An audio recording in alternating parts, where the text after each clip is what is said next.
So the two of the tunes that we're going through are played by Lysine Brousseau, who was originally from Ontario, moved first to the UP and then to Rhinelander, Wisconsin, and he won a major fiddle contest in 1926 down in Chicago, which got him a contract with WLS Barn Dance, which, if you're not familiar, was huge radio show. It was AM radio, and it was before they had limits, like legal limits on transmission strength. So you could hear this all across the country, or most of the country anyway. And it was huge in the development of country music. So he had a permanent gig for a while on WLS. He played as part of the celebration of him winning this contest. There was a big concert in Milwaukee in 1927, and he was involved with lumber camp fiddling. Learned a lot of music up there. I don't unfortunately know all the details at this point, but yeah, he was. He and Otto Rindlisbacher, who we'll talk about later, definitely have one foot in the lumber camp tradition in northern Wisconsin and the upper Midwest. So Soldier's Joy is obviously a pretty common tune. I assume that most of you probably know some version of that, but Brousseau had his own version, which you see here, and as you can see, it's a lot notier than sort of the standard versions that you would normally hear. One note about the transcriptions that I have here, or that Mary Pat has here, are that the slurs the bowings are my bowings. So these three tunes I have, I learned by ear from recordings of Brousseau and Rindlisbacher. And as such, I didn't necessarily pick up all of their bowings, but I put in what works for me. If it doesn't work for you, find what does and go with that.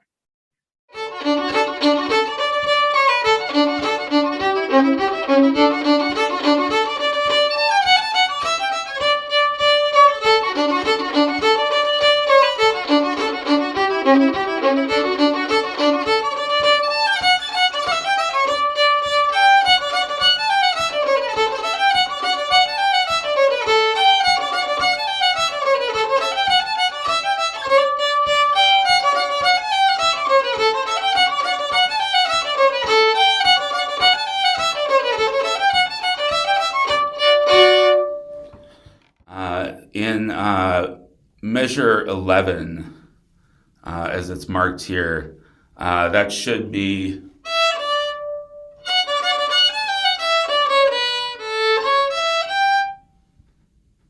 yeah, we'll get to that. So one thing about the recording of this, actually two things about the recording of this. One is that it's the only recording from the upper Midwest that I've heard with French Canadian style foot percussion, so it sounds like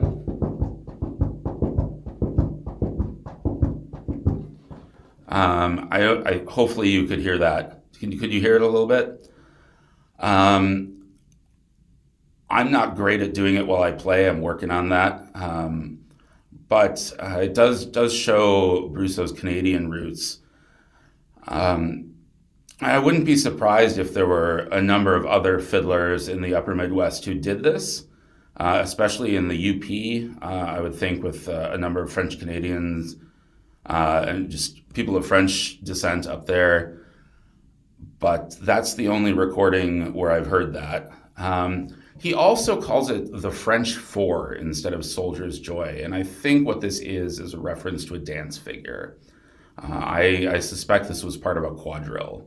Paul Gifford can set us straight on that, and quite possibly might once this gets posted online.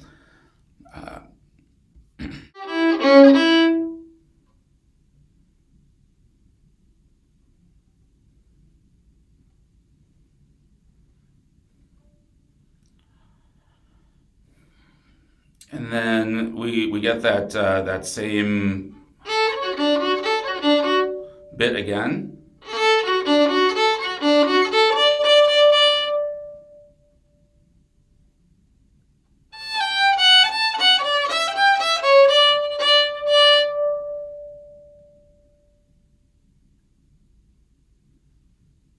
And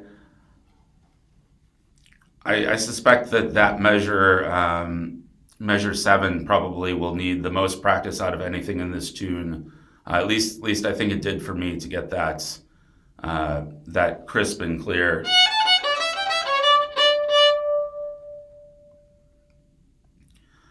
So put all together, the A part goes.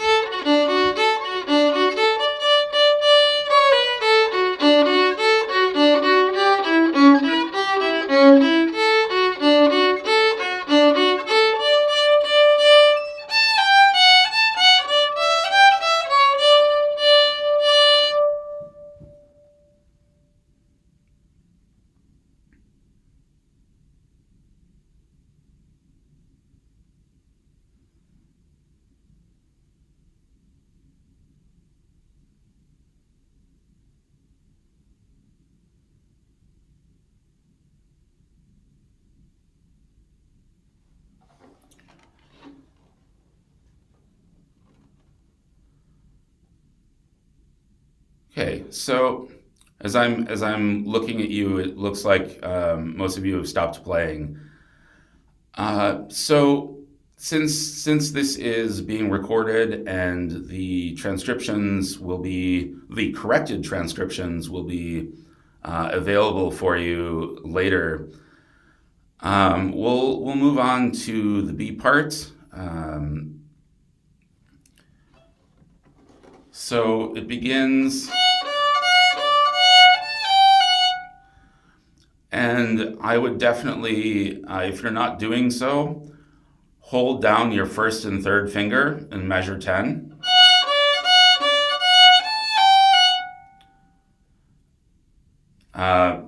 Obviously, you let go of the second or the third finger. Did I say second or third? I mean first and third. In the second half of the measure, you want to let that go. But even so, I'm still holding now my first finger.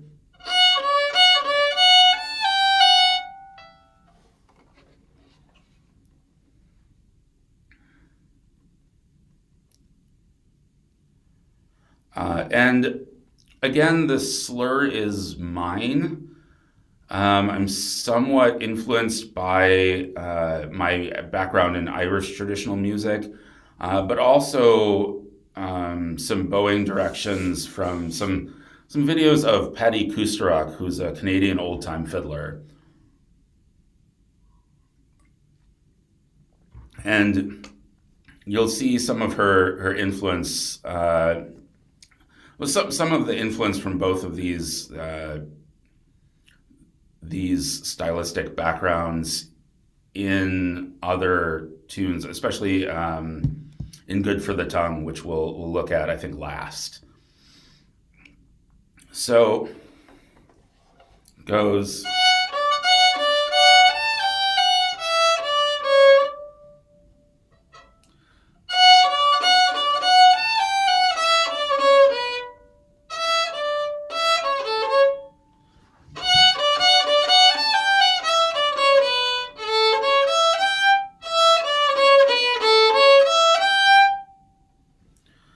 And as you can see now, I don't know why I've done this in the transcription, besides I can blame my 4-year-old, which he's going to grow up and be thinking this is completely unfair.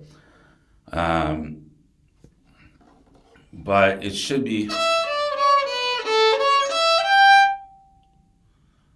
So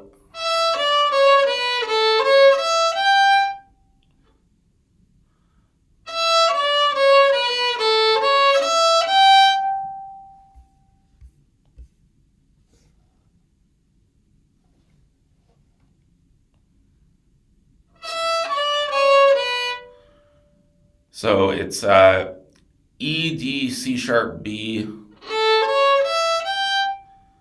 A, C sharp, E, G.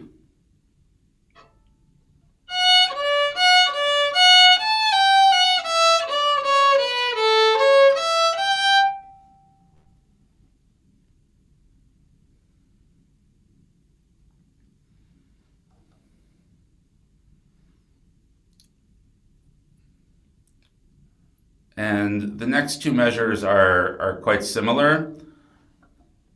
In fact, it's just the end of the second of the next two measures that's different.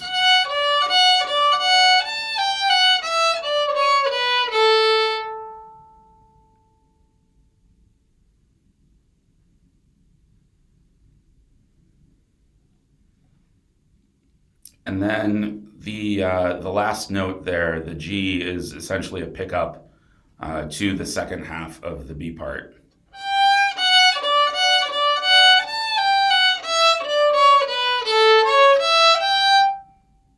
So the same as the first two measures of the B part. And then it ends the same way as the A part.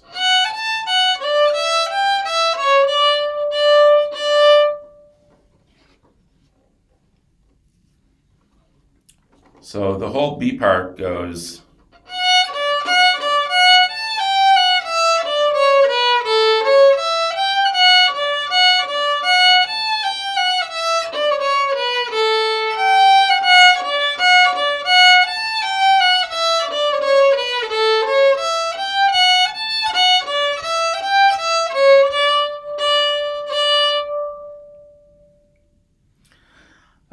And to end this, a very upper Midwest thing to do would be to do a double stop with an F sharp on the D string. That interval of a minor sixth is quite common with upper Midwestern fiddle and accordion music. So it's just a nice thing to be able to do stylistically once you're done with the tune. For the sake of time, I'm thinking we should move on to the Couderay jig. But does anyone have any questions about this version of Soldier's Joy? Okay, well, let's move on to the Couderay jig.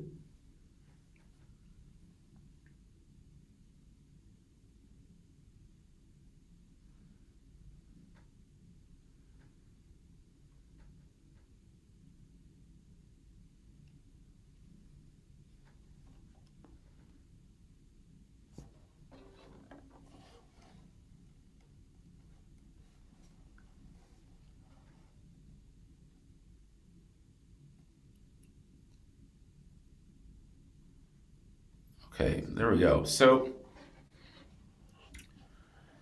this is named after the town of Couderay, northern Wisconsin, which is itself an anglicization of Couderay, which my French pronunciation is probably terrible, but it's right next to the Lac Couderay reservation, and Couderay, or the cut ears, was a French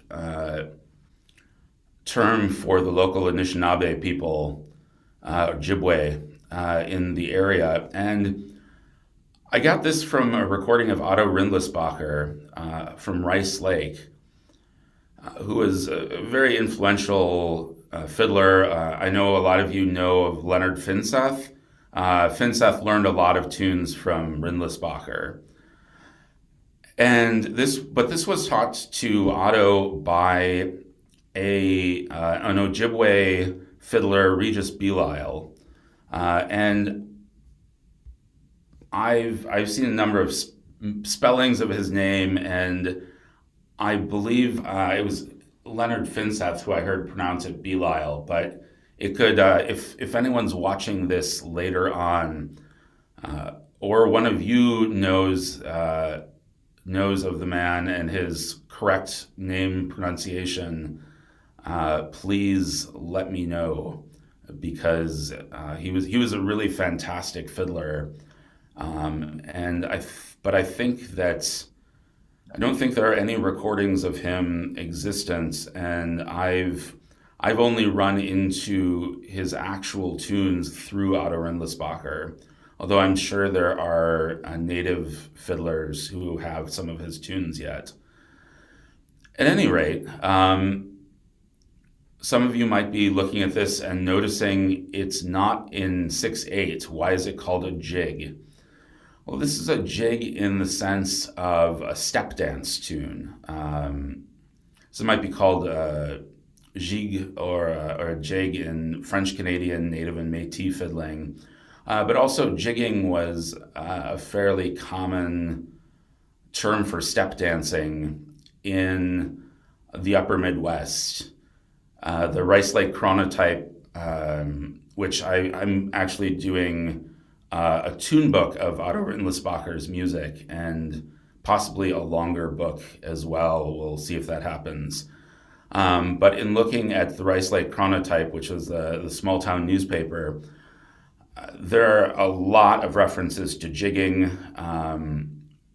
including along with fiddle contests. They had one, like a lot of other places, in 1926. So that's what this is. And it doesn't look like any of my bowings are in here, except for, as you can see in the second measure and the sixth measure, there's that little triplet, but that's not, it's almost more of an ornament than a standard melodic figure. So if it's throwing you off, you can just play a quarter note there on the E.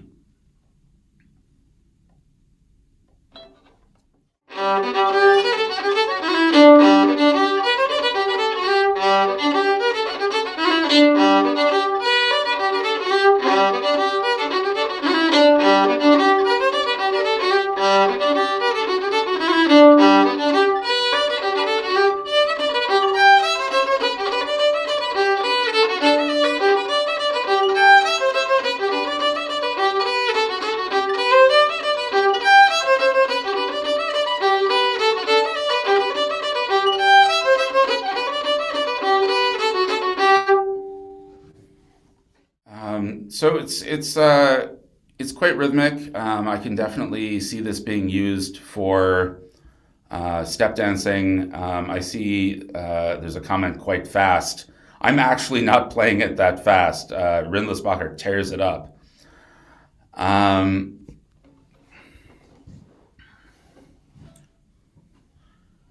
So I think we can think of the first phrase as being, sorry.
And the second phrase or set of phrases, the measures 3 and 4 are similar.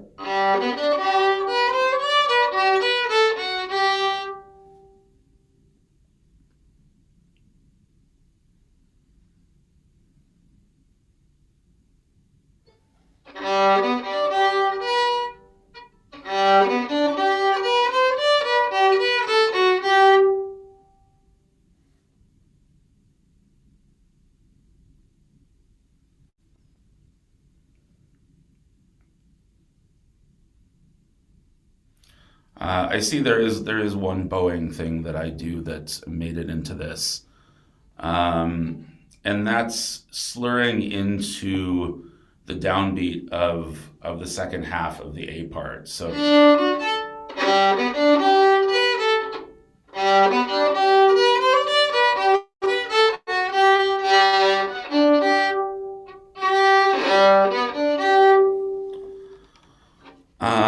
if that's not your thing, you can always, for example, slur the A and F sharp before that quarter note, or whatever sort of bowing you prefer. One of the things that Rindlisbacher said about lumber camp fiddling was that every fiddler picked up the tune and totally made it their own. So feel free to make this your own.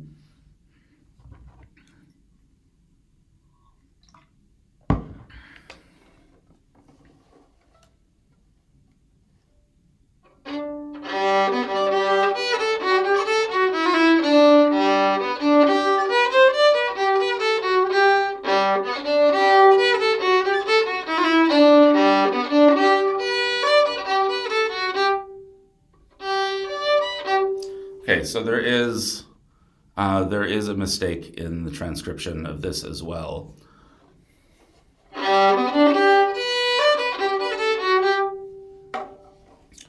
So in measure 7, the B at the end of that should be a quarter note, and I slur that into the D at the beginning of measure 8. It's funny how you don't notice these things when you're writing it out until you're trying to show it to somebody else, and all of a sudden everything comes out. So the last two measures go.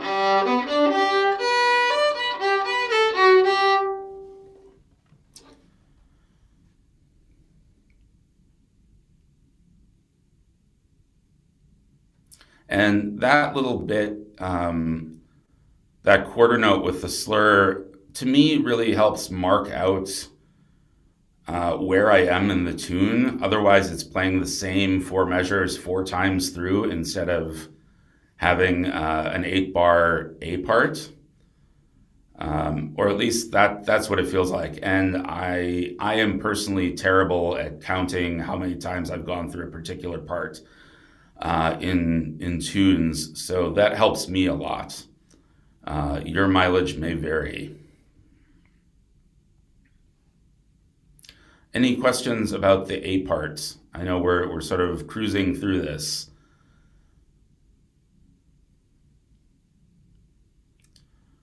Okay, seeing none, let's go on to the B part. I'll just play it through once as sort of a refresher.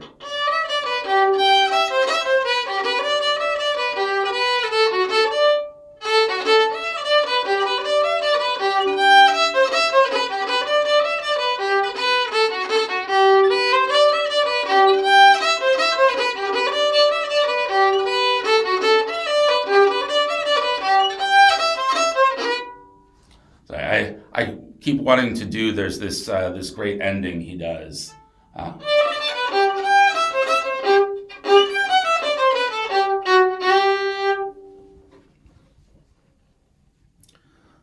But that's maybe for a different time.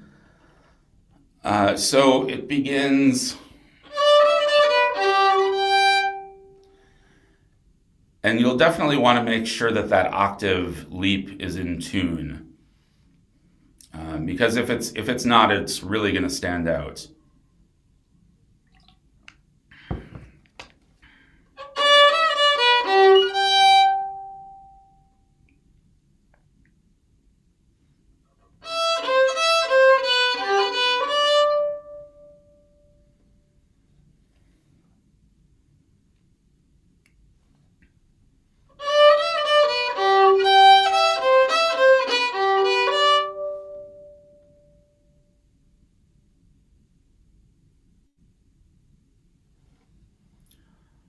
And then The next two measures are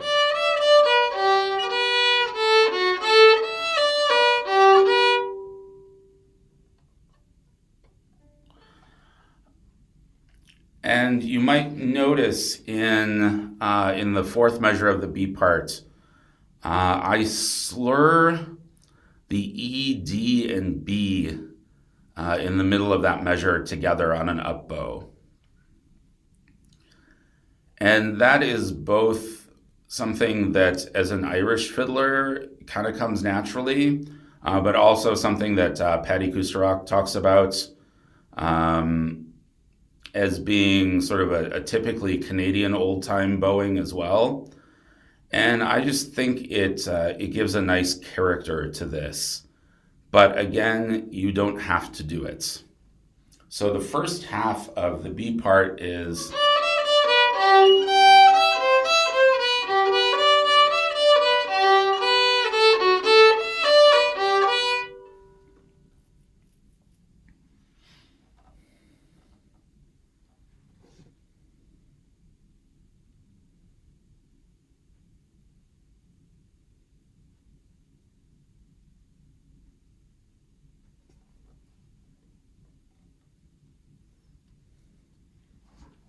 And the second part, the second half of the B part, it starts out the same.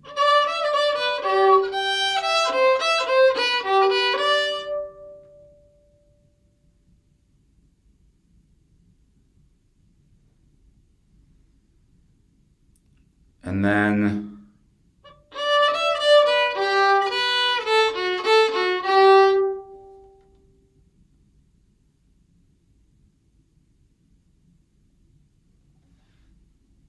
so the second half of the B part is...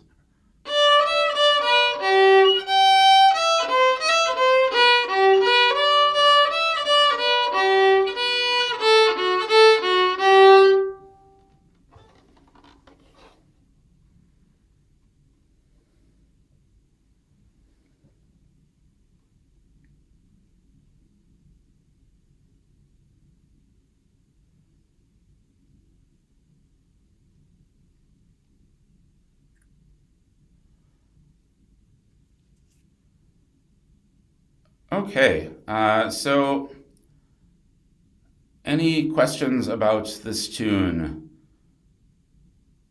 Or anything that I've said or done so far?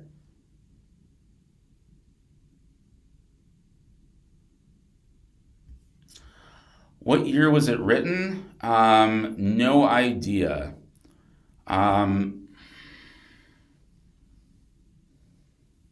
I don't know off the top of my head when Rindlisbacher and Belial were trading tunes, but it would have been at least the first half of the 20th century, if not older.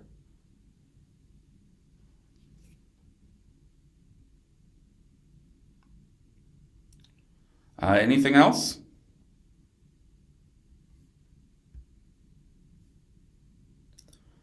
Okay, let's go on to Good for the Tongue.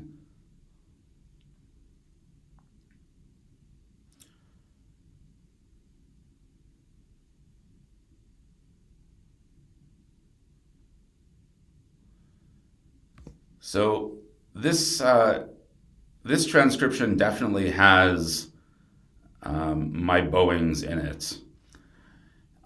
I want to let me play it first, and then I'll talk you through some of the bowings and the ornamentation here.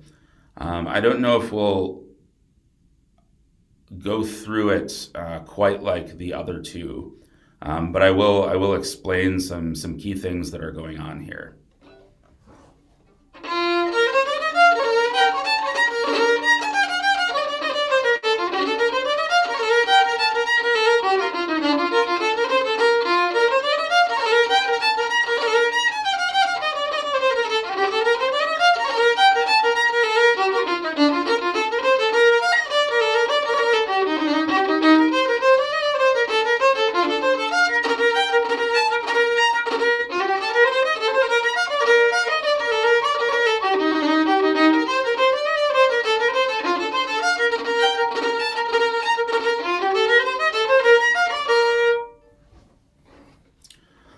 And Brousseau plays it on the recording that he made of this much faster than that. He is absolutely at a blazing speed. So this is actually widespread across the northern U.S. And in Ireland, actually. It's also called Whitefish on the Rapids. And in Ireland, the Stony Steps, and it's played much slower in Ireland.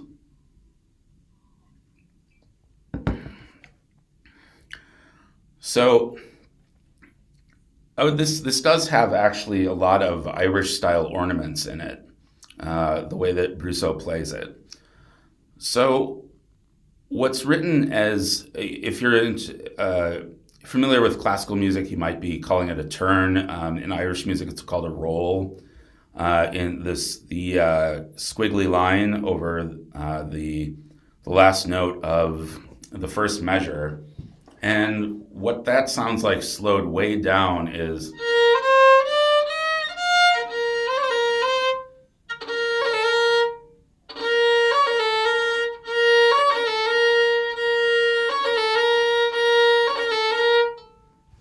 Or...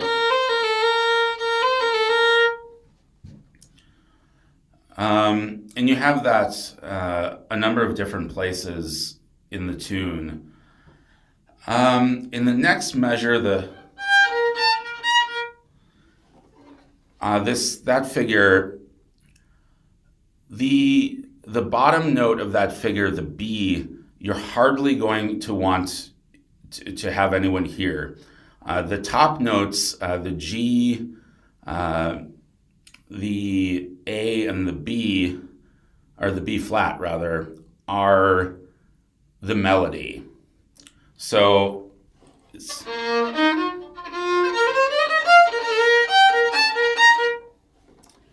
you hear how I'm accenting those notes, or rather, maybe not so much accenting those notes as almost ghosting the bottom notes.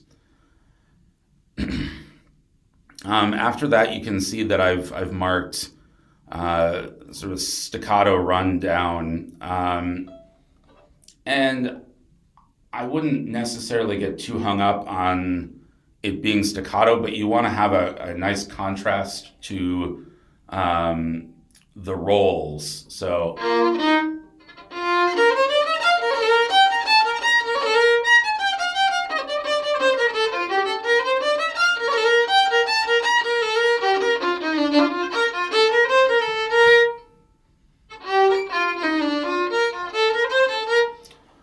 I can see I actually don't use the same bowings anymore as when I made this. I've taken out these the slurs, for example, at the end of the fourth measure. But doing the slurs definitely works as well.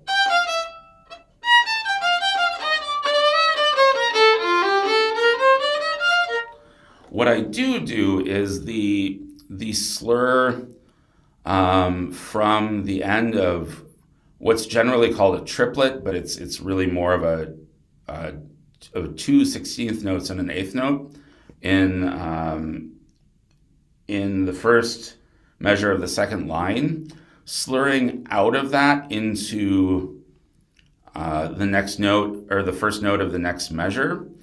That's how I resolve the bowing of a triplet, which is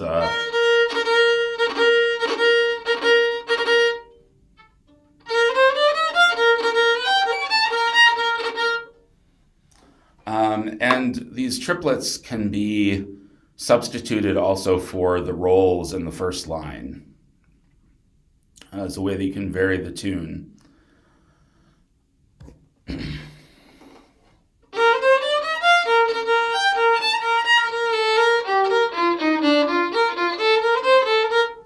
So I still do the slur in the second measure of the second line, but I'm doing the rest of it all single bows.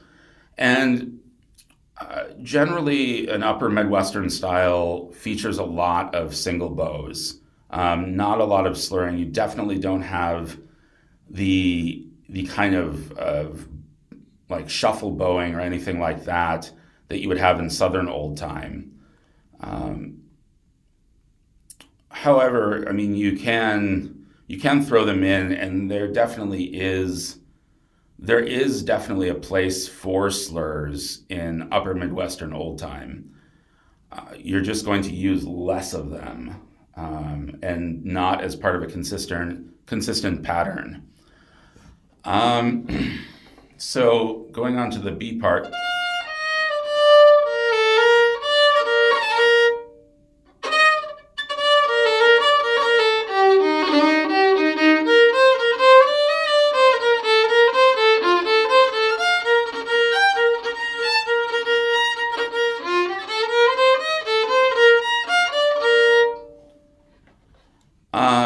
So the slurs that I have written in, I definitely do in the B part. But again, this is what I did. What's written is what I was doing, I don't know, last summer, I believe, when I transcribed this the first time. So, like I think like we all do, we sort of change up what we're doing over time, and that's not a right or wrong thing. Uh, let's see. I think that's in what's labeled as measure 11 here, which is really it should be measure 9, but Sibelius is Sibelius. You have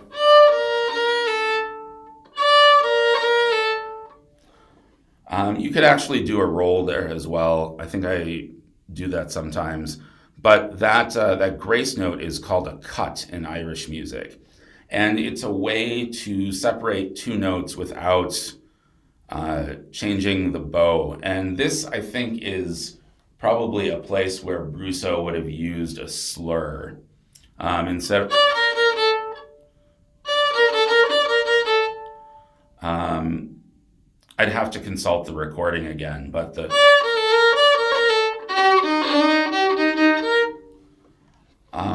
that's what that's what I was hearing when I made this transcription. Any questions about that?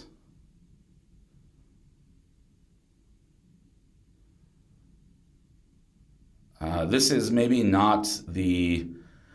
I don't know how many times this is going to get pulled out in a jam, but if you're looking for a contest tune, it's a nice one. In fact, this is, I believe, what Brousseau won the 1926 Chicago contest with. He played a whole bunch of tunes, but I believe this one was definitely part of it. So if it worked for him, it could work for you.